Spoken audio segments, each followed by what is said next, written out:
Yep, I'm starting now. It's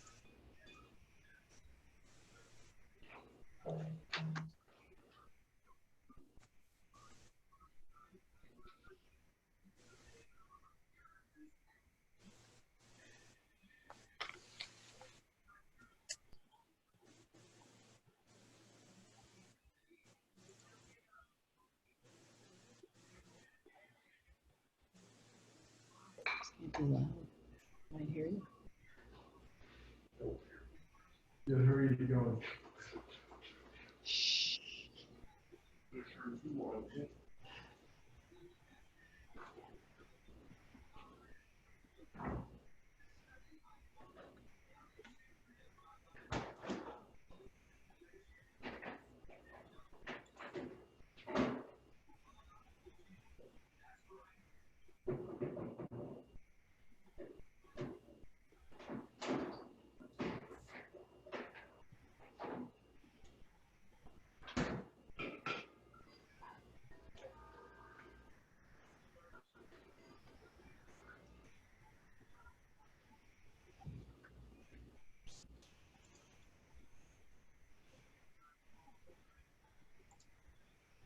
Good evening, ladies and gentlemen of Fort Pierce, and welcome to the League of Women Voters' third night of candidate forums. This evening, we're going to hear from candidates for mayor for Fort Pierce. My name is Andy Poley. I am the president of your local League of Women Voters, and I have a few quick reminders and important information just right before we get started. Mail-in ballots go out tomorrow. There will be secure ballot drop-off locations throughout the county. You can check the Supervisor of Elections website to find out where those locations are. If you choose to mail your mail-in ballot back, that's fine. We just suggest that you do it a good 10 days before Election Day. It has to be received by Election Day, so you want to make sure it gets there. Early voting begins October 19th. There are 5 locations where you can early vote, the same 5 locations that were available to you during the primary election. Election day itself is November 3rd, and if you choose to vote on that day, you have to vote at your polling place. To learn more about all the candidates on your ballot, including the ones you're going to hear from tonight, please visit vote411.org. The questions we're going to ask this evening are different than the questions we asked during the primaries, and they're different from the questions that appear on Vote 411. So if you visit the website and our YouTube channel, you can learn even more about these candidates and be the most educated voter. So as I said, tonight we're going to hear from the candidates for mayor of Fort Pierce. The format for tonight is the same as the formats for all of our other candidate forums. Each candidate will have a 90-second introduction statement, and then they'll receive a series of questions, and each candidate gets 2 minutes to answer each question. At the end of the league's posed questions, if you, the viewer, have posted questions in the Facebook Live chat, and we have some time, we'll pose your questions for you. After that, each candidate will have a 2-minute closing statement. The order of candidates that rotates throughout the questions was determined earlier by coin toss. Current candidates will be alerted at 30 seconds and when their time has expired. Our moderator for the forums is Carol Wyatt, of course. Carol is the co-owner and operator of radio stations WPSL in Port St. Lucie, WSTU in Stewart, and WJNX in Fort Pierce. She is the president of the WPSL Christmas Kids of St. Lucie County, former president of the Rotary Club of Port St. Lucie, and a member of the Port St. Lucie Businesswomen. She has many years in broadcasting, including as a reporter in Los Angeles prior to moving to Florida in 1993. And so now I'm honored to have her here, and I'm going to go ahead and turn it over to Carol. Well, thank you, Andy, and welcome to the League of Women Voters of St. Lucie County Candidate Forums. We thank the members of the League for developing the questions for tonight. We thank the candidates for participating, and certainly we thank you for listening and for watching and for informing yourselves before this general election. So tonight, the race for mayor of Fort Pierce. It is a citywide race for a term of 4 years, representing the Sunrise City. Our candidates, the incumbent, Linda Hudson, and the challenger, Donna Benton. Now, as we mentioned, with the formality of a coin toss, we've determined that Linda Hudson will go first with opening statements. Ms. Hudson. Hi, I'm Linda Hudson, and I'm mayor of the city of Fort Pierce. I was first elected in 2012.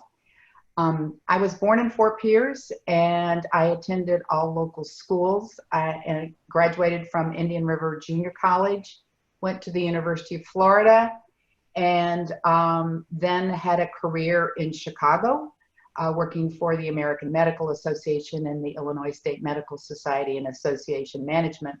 I moved back to Fort Pierce in 1994 and was involved in the Downtown Farmers Market. I was president and on the board, have been on the board for 20 years. And I was also involved in, I was appointed to the Library Advisory Committee and worked on that, as well as the Treasure Coast Genealogical Society.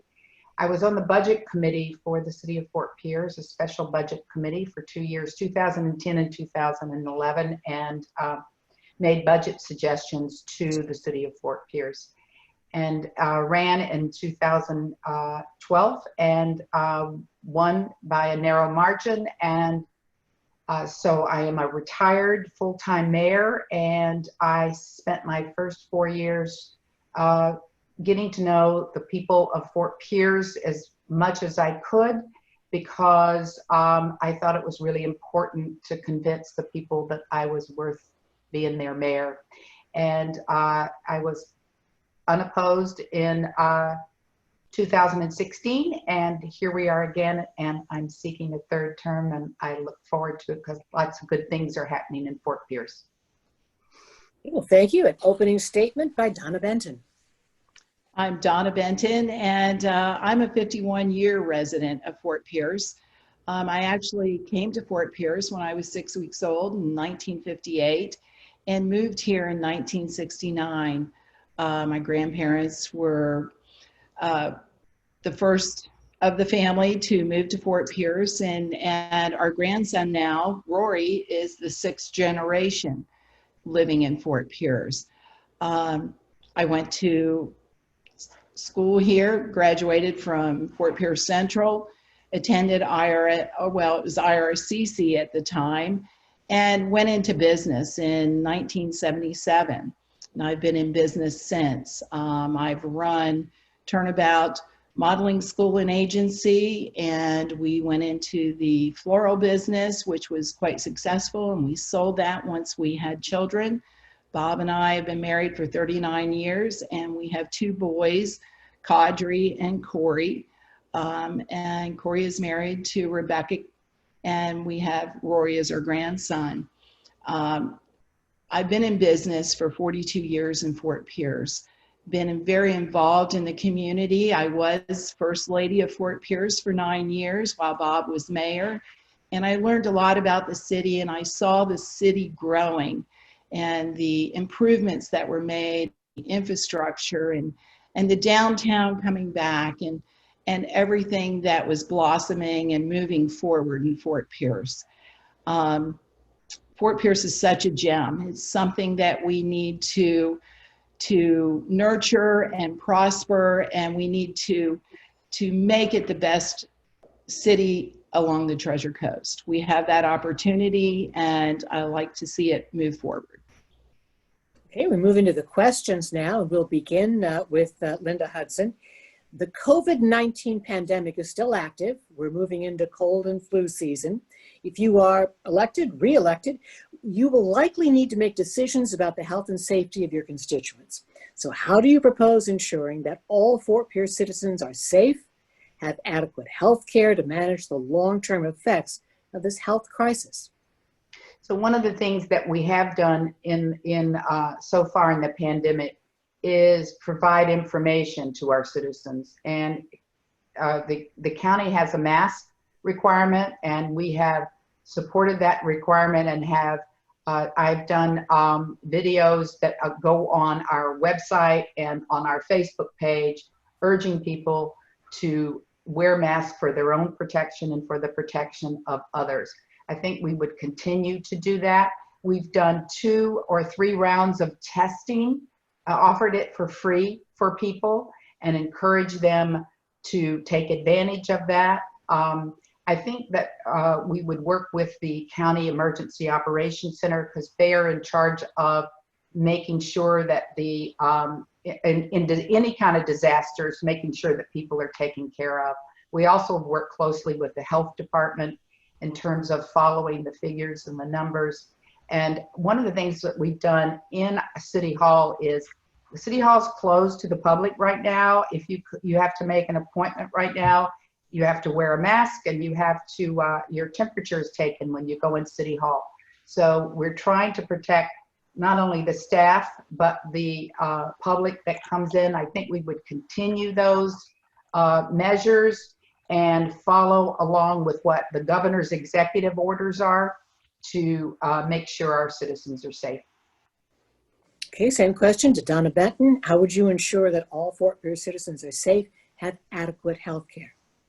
Well, I think that we do need to continue to advertise what the county is putting out for safety recommendations as far as wearing masks, social distancing, washing your hands regularly, and taking those necessary precautions.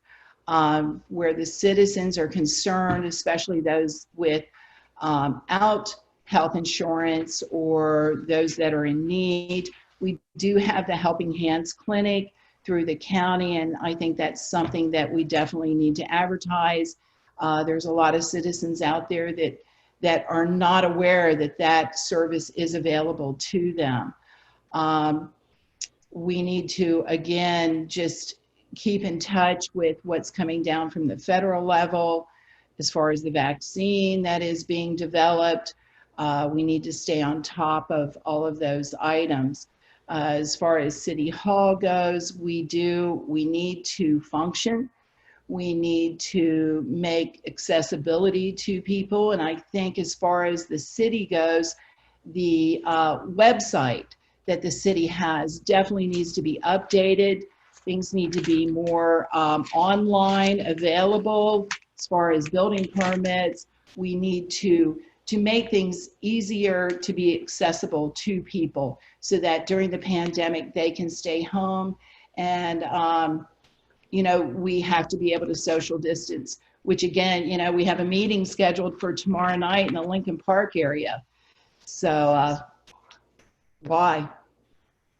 Okay, thank you. Our next question comes back to Donna Benton. As a result of the pandemic, many citizens are now and will continue to face increased financial hardships. This will inevitably impact tax revenue. How do you propose addressing more need with less money? Wow, well, that's easy. First of all, why did we raise the taxes this year? During a pandemic and people are hurting, there was no reason why we couldn't go back to at least the rollback rate.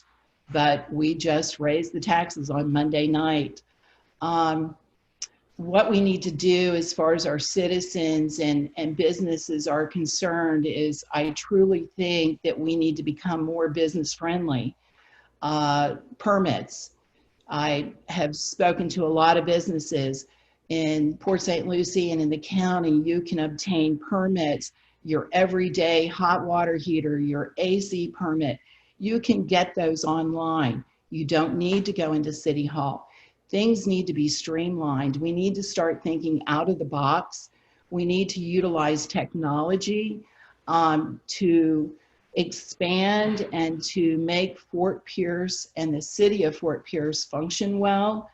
And we need to utilize this pandemic in a way to make us better and make us more accountable to the citizens of Fort Pierce. Okay, same question for Linda Hudson. How do you propose addressing more need with less money? So about halfway through this year, our city manager told each department to trim their budget by 2.5%. So we have built up a little bit of a cushion. And what we did was we're very concerned about our residents and our businesses. So we developed a program for residents to apply for if they had a loss of income or loss or had a loss of had their hours reduced or they lost their job, they could apply for a grant from the city. So could businesses. We did that with the Fort Pierce Utilities Authority too. You could apply for a grant and through Mustard Seed or through Alfie to help pay for your utility bill if you lost your income during COVID. So we've already been helping them, and we're going to continue to do that. One of the things that we did was develop a parklet program for businesses to be able to socially distance. We're going to continue to do that. We're working with St. Lucie County with their CARES Act, and they will also help pay mortgages and pay utility bills. Okay, next question, now starting with Linda Hudson. How will you work with government officials, police, and communities to foster trust, reduce crime, ensure safety, and develop a more cooperative relationship between officials and citizens?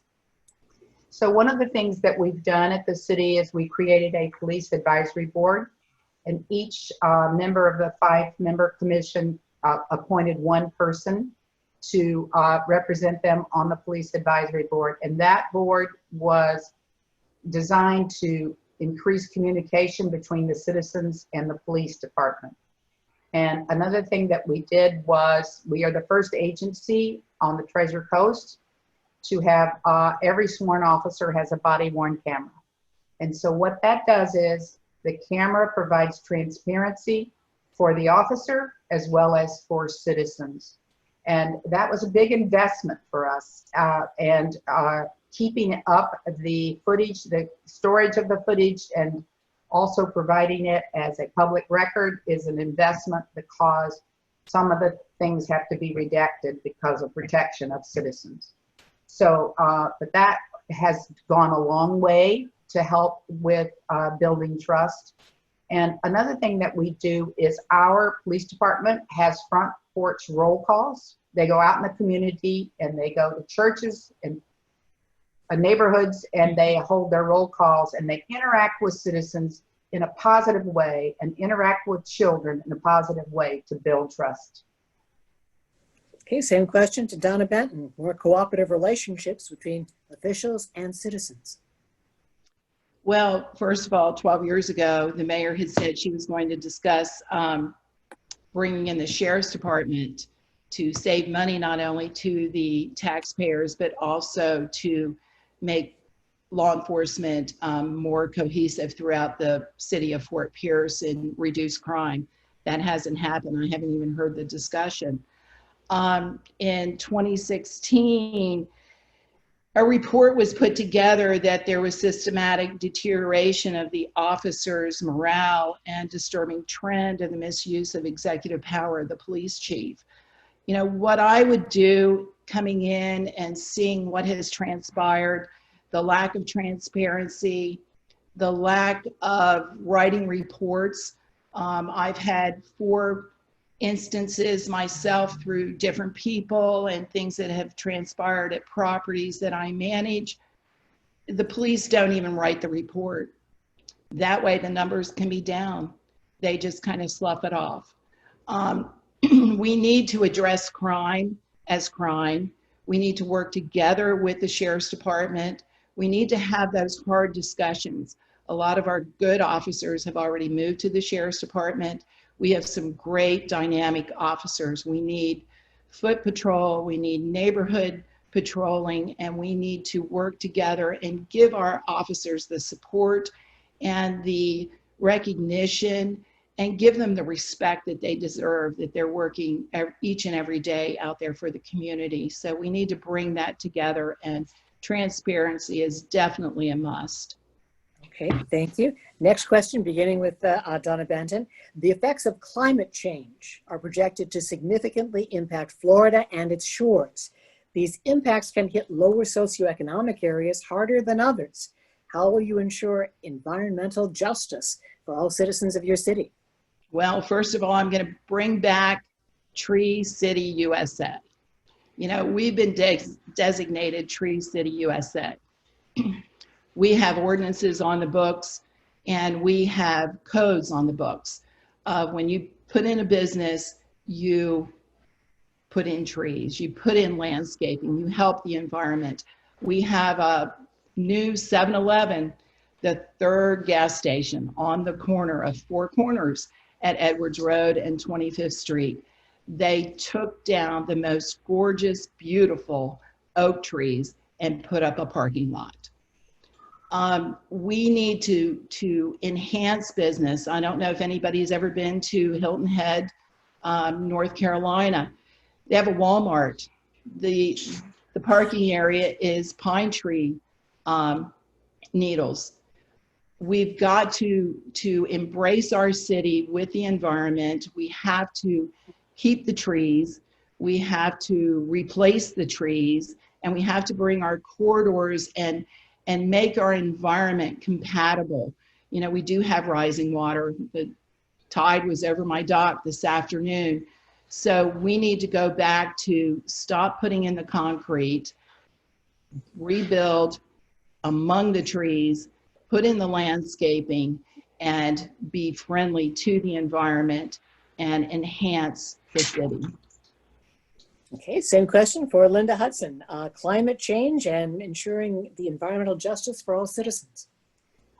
So we have been aware of this and building toward this for a while. We've been acutely aware of this in the city of Fort Pierce. Our city engineer, Jack Andrews, has been there with the city of Fort Pierce for a long, long time. And one of the things that the city did was attend and go with the county, and we had a resiliency seminar all day long and learned about what's happening in the whole state of Florida, and what, because of the rising seas, there's going to be flooding in lots of places in Florida, and it will not be picking socioeconomic. The water is going to go where the water is going to go. And so this is going to be a Florida problem. It is something that we can address locally, but it also has to be addressed regionally. And so as the Transportation Planning Organization addressing that. And so we all have to, this is a bigger problem than just Fort Pierce, and we have to work with the county and with the state to address this problem. Okay, next question to Linda Hudson. In your opinion, are there areas of Fort Pierce that need more attention and support than other areas, and why? Yeah, I think the western part of Fort Pierce has been built up, the far west, and the far east has been built up, and it's sort of near west of US 1 is a place where we could give it a lot of attention and help neighborhoods. And we have that on our strategic plan to help neighborhoods come up with their own identity and care about their own look. And that is something that we're going to start doing in terms of our CRA. It's in our new CRA plan, because we developed the Peacock Arts District, which is along Orange Avenue, west of US 1. And we're going to work on several different neighborhoods, like along Delaware Avenue, where people need to have an identity of their neighborhood. And one of the things I've done is I've started Neighborhood Gems, which is an award to people in modest neighborhoods when they have done a really good job with their landscaping and the outside of their house. And so they get an award and they get recognized, and it is designed to influence and encourage their neighbors to also increase the look in their house, in their whole neighborhood. So we're slowly going to address that, and that's in our strategic plan. It's a priority in this coming year. Okay, same question, Donna Benton. Are there areas that need more attention and support than others, and why? Absolutely. 8 years ago, we had Hibiscus Park. We had Oakland Park. We had great neighborhoods that were being reinvested in and that were coming back. In the last 8 years, the lack of code enforcement, the lack of just attention to these neighborhoods, they have deteriorated again. District 1, Avenue D was coming back. We had vitality along the corridor. You drive down the corridor now, you've got deteriorated buildings and absentee landlords that don't even live in the city of Fort Pierce. Yes, we need to address this. This is one of my major concerns because what's happening is the deterioration is now coming to the island. They actually replaced my light bulbs today and only took them 5 weeks for the street lights. Thank you. But yes, we need to address the city of Fort Pierce. We need to create neighborhoods. We need to go in and have districts and work with the neighbors so that everyone can be a part of Fort Pierce and that we uplift those neighborhoods and make them viable and bring back Hibiscus Park, Oakland Park, the Maravilla neighborhood. We need to give them identity and give them self-worth, and we need to promote them and to assist. Okay, next question, back to Donna Benton. Fort Pierce has an above average citizens in poverty level for cities of comparable size. The economic and employment aspects of the pandemic are expected to increase this statistic. How do you plan to address the number of citizens living in poverty? Well, I've been trying to do that on my own prior to even running for mayor. I've been working with the Mega Yachts. Bob started 20 years ago. And over the last 5 years, again, we've been trying to promote the Mega Yacht industry. Buddy Hack had worked with Dean King. I had a client who had the port under contract prior to the county purchasing it. We were bringing in jobs. Invited the mayor, she never came to even see these yachts. These yachts are amazing. If you stepped foot on them, you would just be enamored with the aspect of what Fort Pierce is capable of bringing in. And the crews came in. We put them up in housing. They loved downtown. They went to the restaurants. They had their hair done. They went to get a massage. They went all over because they're on these ships for so many months and stockpiling their money. And so when they come to port and the boat is being worked on, they get to spend it. So we need to be more proactive with what's going on with the port. It is in the city of Fort Pierce. We can set the direction for the Mega Yachts. And that is a catalyst between working with the college to do programs to assist on training and just the ability. We could put Fort Pierce to work with a high paying wage job if we promote and we nurture and we bring in the Mega Yacht industry. Okay, for Mayor Hudson, how do you plan to address the number of citizens living in poverty with the complication of the pandemic? Well, we were on our way. In fact, Fort Pierce had one of the lowest unemployment rates that it has had in a long, long time, and until the pandemic. And one of the things that we have been working with the Economic Development Council, and we work closely. We have a staff team of people that work with our Economic Development Council and promote the city of Fort Pierce. They're in the city manager's office, and then they liaison with all of the other department heads and also with the Fort Pierce Utilities Authority. So we work closely with the Utilities Authority to promote economic growth and development in Fort Pierce, which brings good jobs. And we have brought Radical Cosmetics in the port area, and we are retaining Natalie's Orchid Island Juice. They're going to move out to the DeGiorgio complex out in off Edwards Road, and Gander Outdoors and Camping World are out west of town. So we are bringing things, our staff working with the Economic Development Council and the Chamber are bringing jobs to Fort Pierce, and we continue to do it. We continue to do it during the pandemic. Okay, next question to Linda Hudson. In your opinion, what are the most urgent problems facing Fort Pierce at this time? I think that Fort Pierce is a beautiful city that we all love and we know that it's safe. But I think people outside of Fort Pierce don't know that it's safe. And one of my personal goals is to change the image of Fort Pierce, improve the image of Fort Pierce, because we all know that violent crime has gone down, and we are a safe city. And our police department works very closely with the sheriff's department and with federal officials in joint operations all the time. So I think that the image of Fort Pierce as a safe city is one of my biggest challenges. And I want to continue to work on that and improve the image of Fort Pierce and also our roads. Our roads need improvement, and they were neglected during the economic downturn. And now we have a lot of catching up to do, and we're using the surtax money to do that.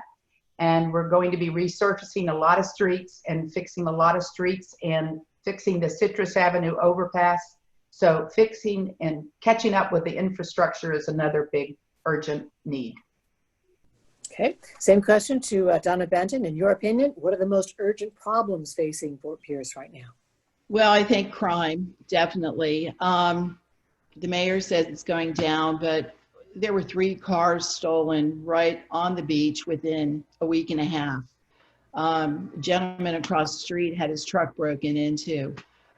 Colonnades had 5 break-ins in cars. You know, this is just on the beach.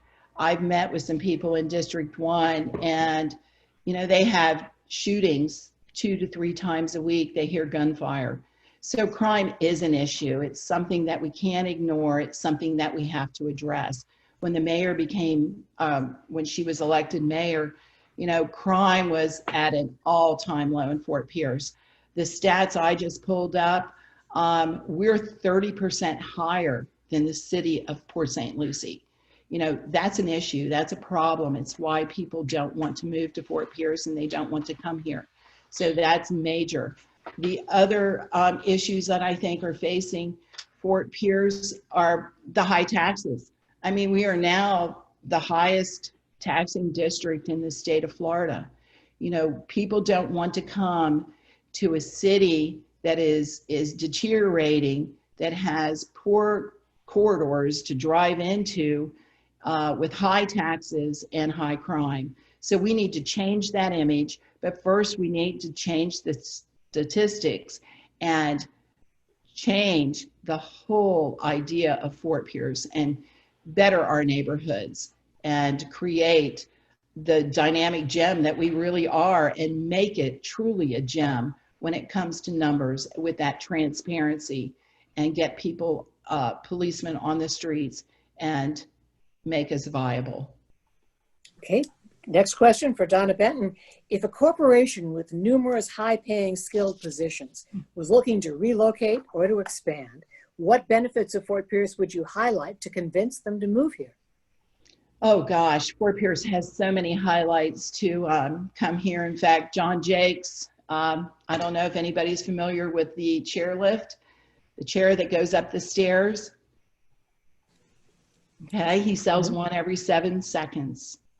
The St. Nicholas, the yacht that has been here, he's traveling around right now.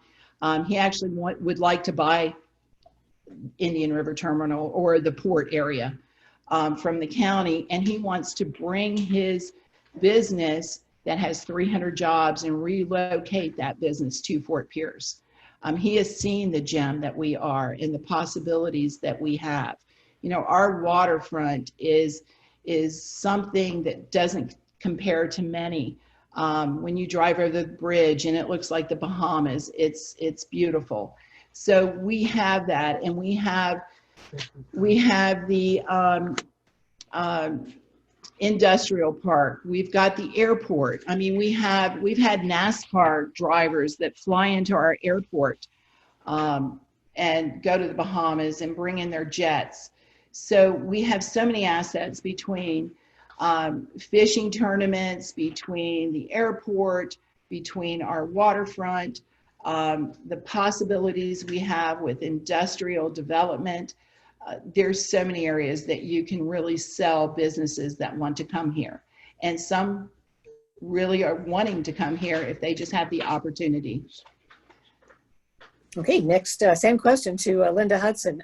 What benefits of Fort Pierce would you highlight to convince businesses to come here? So I think one of our real strengths is transportation, because we have I-95 and the Turnpike. We also have the airport, and we have the port, and we have the railroad. And so I think we're strategically located. We're 2 hours from Miami and 2 hours from Orlando. We have lots of property that is ready to be, could be built on for a manufacturing. And we have now a Treasure Coast Manufacturers Association, which is a thriving association. And one of the things that we have is a great Indian River State College that wants to be a partner with us in terms of trades and in terms of preparing people for the workforce. And we have a whole manufacturing area up by the airport with boats, pursuit boats and Maverick boats, and other organizations that are other corporations that are up there that are big outfits that are hiring people. So there is a lot of manufacturing, and there's a lot of land, and there are a lot of people that would very much welcome light industry to this area. Okay, related question for Linda Hudson. How will you improve the economy in Fort Pierce in an active and a post-COVID Fort Pierce? Well, you know, we've learned a lot in COVID, and because we have been forced to learn. And one of the things that we have done in the last few years, and the reason why we are still at the tax rate that we are, and I'd love to lower the taxes, but one of the things we had to do is make up for a lot of the years when the economy was bad. And one of the things that was ignored in the city was technology. And so we've invested a great deal in technology lately so that we can have much more flexible staff and much more, we are able to serve the public in a much better way with our technology. We're moving, we do have building plans online. We have a system that does that. We have online payment for many things in the city of Fort Pierce. And we're trying to get to a place where our citizens don't have to physically visit City Hall at all. So technology is going to be one of the things that I think really makes a difference in going forward. And that's one of the things that COVID helped us learn, actually. It forced us to learn it quicker, I think. Okay, same question to Donna Benton. How will you improve the economy in an active and post-COVID Fort Pierce? Well, first of all, I think what we do is we clean up the city so that when people get off of 95 and the Turnpike and they drive in Orange Avenue, they see a city that's doing well and a city that cares about itself. I think what we do is at City Hall, once we improve the city and the corridors and the downtown and our trees and landscaping, we take City Hall, and again, yes, technology is very, very important in this. And we review the building department. There's no reason why you can go to Port St. Lucie or St. Lucie County and pick up an air conditioning permit to reinstall an air conditioner and get it same day for $90. And the city of Fort Pierce, it costs $199, maybe $205 if you're in a flood zone, and it takes up to 10 days to get that permit. So we need to streamline. We need to understand how business functions. We don't need to take 24 months to get a building permit to put in a business downtown. We don't need 6 months to take for a business to go through a permit review and sit on someone's desk, especially when we're outsourcing some of the permitting processes now at the city of Fort Pierce. So we need to take care of business. We need to help them prosper. And if we help them prosper, then they will have the opportunity to create the jobs and put people to work and get back to business as we have been in the past, and to keep Fort Pierce on a growing track. Okay, we've now completed our questions and come to the point of the closing statements, and we'll begin with Donna Benton. You know, I love Fort Pierce, and Fort Pierce is such a gem. And yes, during this campaign, I am picking out some of the things that are in need of Fort Pierce. And I know the Tribune said that I was a pessimist. Well, I'm really not. I'm very optimistic, and I have a beautiful idea of where Fort Pierce can go and the opportunities that are here and how it can prosper. But unless we address and we see the things that are in need of change and in need of repair, nothing's going to change. You know, the saying is, you know, you can't keep doing the same old thing and think you're going to get different results. You know, we have people that are hurting through the pandemic. We can't keep raising taxes. We have people that can't afford to pay their electric bills. We have to address that. We have to come up with solutions. You know, there are some big questions that need to be discussed throughout the city, and we need to be involved as a commission and as the leaders of Fort Pierce to make Fort Pierce prosper. You know, years ago, the forefathers that were in charge of Fort Pierce brought people together, and we had charrettes. We put a plan together many years ago of where we wanted to see Fort Pierce in 20 years. Well, we're already 8 years down the road, and I don't think those charrettes were even pulled out of the drawer. So it's time to get those charrettes out. It's time to see what the citizens' vision for Fort Pierce in the future, and make Fort Pierce this wonderful gem and let it blossom the way it should, and to make us safe in a community that people can prosper and grow and work and live. Thank you. Vote for Donna Benton. That's it. That was my closing. Yeah. Okay. All right. Now closing statement from Linda Hudson. So I appreciate the league doing this. I think it's very well run. Thank you, Carol. And so I would like to continue being your mayor, and I'm working really hard. And I think that the city of Fort Pierce is on the verge of something really, really special.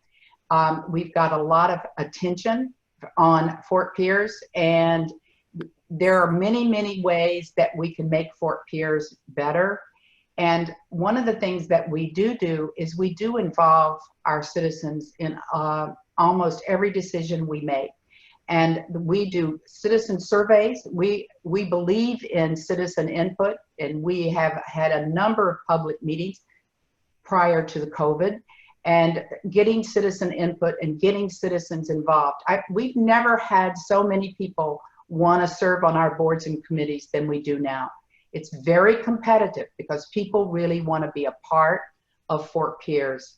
And so I think that with the economic development and with the improvement in our public safety, I think that Fort Pierce can be the best it can be. I'm a big cheerleader for Fort Pierce, and I represent Fort Pierce in the state and in the region.